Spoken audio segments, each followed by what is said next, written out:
مولاي صل وسلم دائما أبدا. It has been narrated there's a man named Thaliba who was a companion, and he was a believer. And actually what he did was he came to Prophet once and he says, Prophet, make dua for me that I should have more wealth. Prophet said, no, you're good. You're fine the way you are. It's not appropriate, because Prophet knew that if wealth will come, this man will not be staying in the faith. He came again and again, multiple times. Finally, Prophet made the dua for him that Allah increase in his business and flocks. So he was a shepherd and he had a lot of flocks. And then it got multiplied and more and more. It came to the point, before he used to be always in the Masjid al-Nabawi, or surrounding around Masjid al-Nabawi, praying and all that. But then his flock became big, so huge that he could not stay in the city of Medina. So he moved out the skirt of Medina and made his place for business. Then what happened is that his heart was always in the worldly wealth. So he started getting distance. Before he used to be in the praying all the time in the masjid, but now he would not come to the prayer all the time. And then he got more busy in the business, and then he started coming once the Jummah, only on the Friday prayer. Then he became distant, that he would not come at all for many, many months and year. Then when the zakat order came in, Prophet ﷺ sent a man to collect zakat from him. So he calculated it is supposed to be like for 40 sheep, there have to be one sheep to be given in donation. He has such a huge flock, so that he said, oh, this seems like some kind of a punishment and tax, and I don't think that's fair, and so on and so forth. So he started talking to that person. Then he goes, well, let me think about it and I will get back to you, rather than paying zakat on Prophet's command. So Prophet is the one who made dua for him. He was a believer, and he got so busy with the wealth that he started forgetting about the faith. Now what happened here is that when this man who was sent by Prophet to collect the zakat fund from him, he came and told the Prophet that this man has refused to pay the zakat, and he said he's going to get back to you. Prophet says, we will not take his zakat. He's now among the munafiq. And Prophet did not take zakat in his life from him, and he ignored it. Then people embarrassed him. They said, what kind of man you are, you're not paying zakat, and that's not fair, this and that. So they probably embarrassed him or taunted him or teased him. Finally, he decided that he should go and pay the zakat. And by then, Prophet had passed away. So he came to the Abu Bakr radiallahu ta'ala anhu, who was the Khalifa of the time, and he offered him the zakat money. Abu Bakr radiallahu ta'ala said, Prophet have forbidden us to take money from you, so we are not going to take zakat funds from you. Then he came back in the time of Abu Umar radiallahu anhu, and Umar radiallahu ta'ala anhu said, no, we are not going to take zakat from you, because our Prophet says you are not to be taken zakat from. Because Islam is not dependent on people's zakat. Islam is giving you a way out, and it is a divine faith and divine command that you should pay zakat to purify your wealth. So the fact is that some people, when they wish for worldly wealth, the moral of this story is that sometimes not having too much wealth is good for us in matter of faith, because this worldly life is going to end, and the hereafter is going to be for everlasting. So if a person does not pay the zakat now, is going to be in a loss in the hereafter, because this is obligatory, one of the 5 pillars of Islam.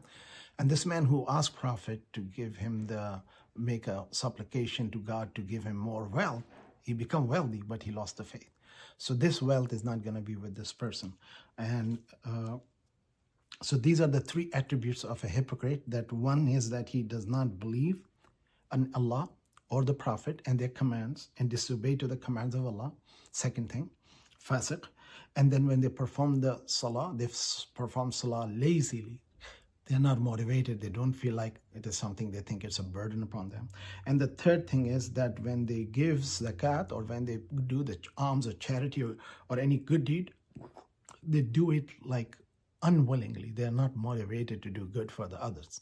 So these are the 3 attributes of a munafiq, which is further explained in this verse of the Quran. There are 3 other attributes which are mentioned before in the other places.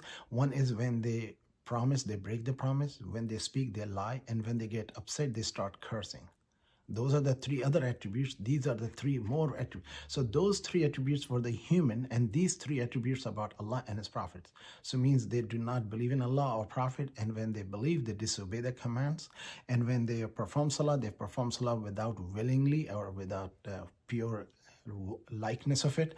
The next is that when they spend in the name of Allah with disgust. They do not feel happy that, okay, I'm doing it. Oh Allah, you bless me with this money, I should share with others. These are the very important thing to understand for a person who declared to be Muslim, but his heart and his soul, and he's not, or she is not believing truly. Listen to the verse number 55.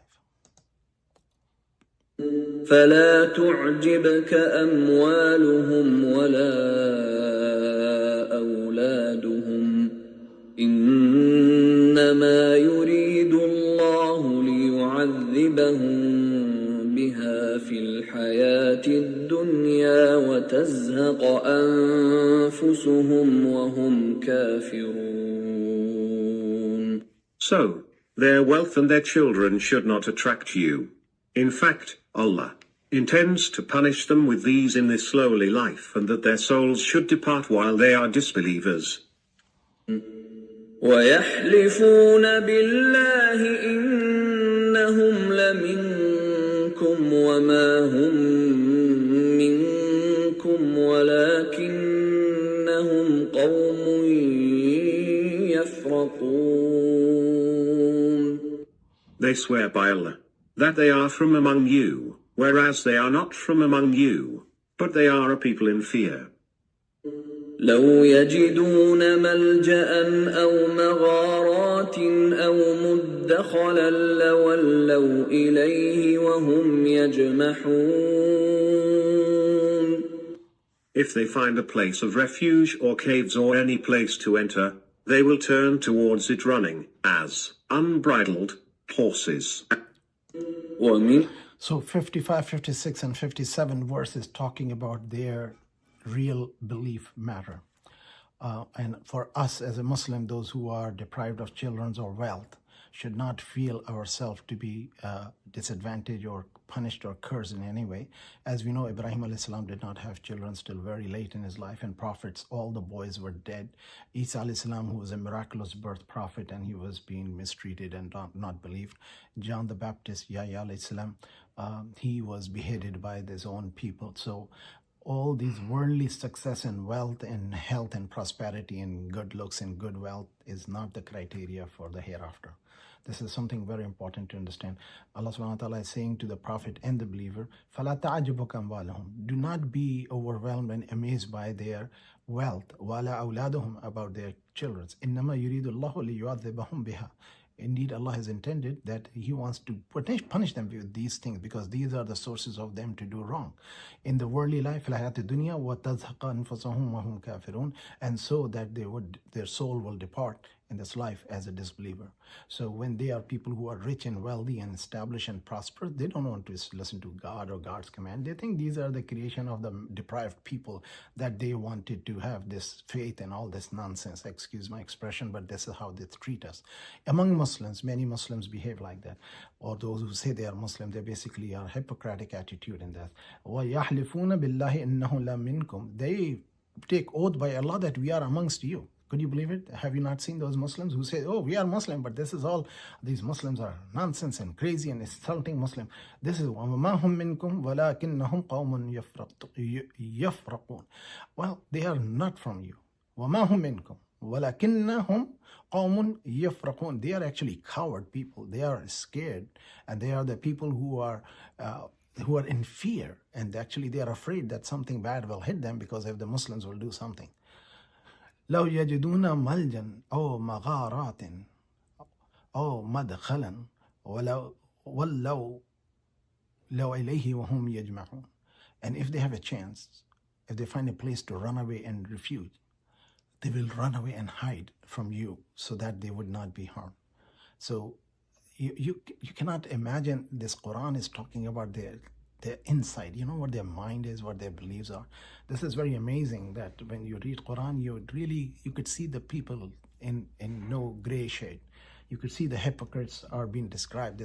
So whenever anybody, one can say, I disagree with the Muslims, whatever they're doing at this time or whatever their actions are, but you cannot abandon a Muslim, whatever they are doing. You can say that this is not what I approve of it. And this is what, like you hear today, what every anti-Palestinian will say, condemn Hamas. How come Hamas condemnation, what does it bring to you? But it shows that you are not in support. You're supporting these disbelievers who are oppressing innocent people and civilian for 75 years. And they wanted you to be part of them. Otherwise, Allah says in the Quran, وَلَن تَرْضَ عَنْكَ الْيَهُودَ وَلَا النَّصَارَى حَتَّى تَتَّبِعَ مِلَّتَهُم. They were Jews and Christians will not be pleased with you unless you obey them. This is what is the obedience to them. And this is what you could see the Muslim leaderships are doing. They can straightforward say, no, we disagree with it, but they would not, because their personal vested financial interest, this is the wealth they want. They're coward. They are not brave enough to say that. What's worse can anybody do? Kill them, right? If a Muslim dies, he goes to paradise. And if he lives, he's going to be a ghazi. But at least some should have some honor. Let's listen to the verse number 58.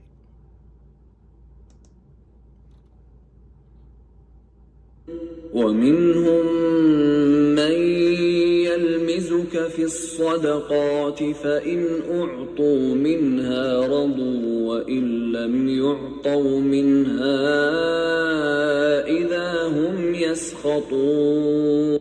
And among them there are those who find fault with you in the distribution of sadaqat, alms. So, if they are given something out of it, they are quite happy, and if they are given nothing from it, they at once get annoyed.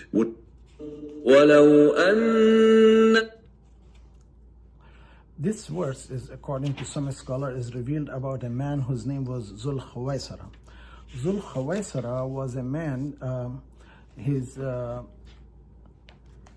his details are reported that his name was Ibn Zul Khawaisara Tamimi, and his real name was Harquz bin Zahir, and he was among the Khawarij. Now what it is about this man is that once Prophet ﷺ was distributing zakat funds among people, and he came in and he told the Prophet ﷺ these words. According to that, some places it's narrated that he said, "O Muhammad, do the justice."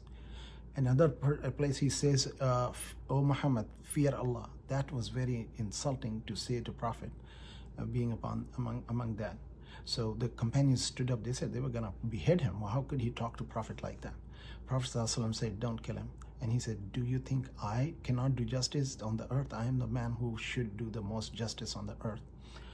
And he actually, what situation is described is that there was some gold came from Yemen, and that was among the people to be distributed by Prophet. So he wanted more of whatever share of his. So then he walked away. Prophet ﷺ looked in his flank and said, in his flank, there's a progeny who will come among the Khawarij and hypocrites who will fight Muslims and who will destroy the Muslims. So Prophet did not allow killing him. So we need to be very careful that when somebody speak ill of our Prophet, our Prophet's companion, our Prophet's family, our Prophet's friends, those we like, and all the people in general as a Muslim, we can say we disagree with certain things of any Muslim, but not about the companions. We just do not speak about companion. We are forbidden to speak ill about them, because when Prophet, if you judge them, it means you are judging Prophet. Prophet was their teacher. Prophet, peace be upon him, his family. You cannot determine and comment, because we are 1500 years after that situation, what was the live situation. So what we have in knowledge is either in narration, spoken words, or there's a written literature. Some of the things were not documented because in those days writing was not a common tradition, so there was a lot of oral tradition. And many of the things with the family of the Prophet, they were persecuted in many places, and then the companions were persecuted also by their own or the others. So we are supposed to be quiet in that matter, because we are going to be accountable for them. So what do we do? What is a command of Prophet and Quran about for us, for the deceased person? Do not talk ill of it. Talk good of them. If they have done wrong, Allah will judge them. So we leave the judgment in the hand of Allah. When we are in time, wherever we are, we should stand by the truth. Let's listen to the verse number 59.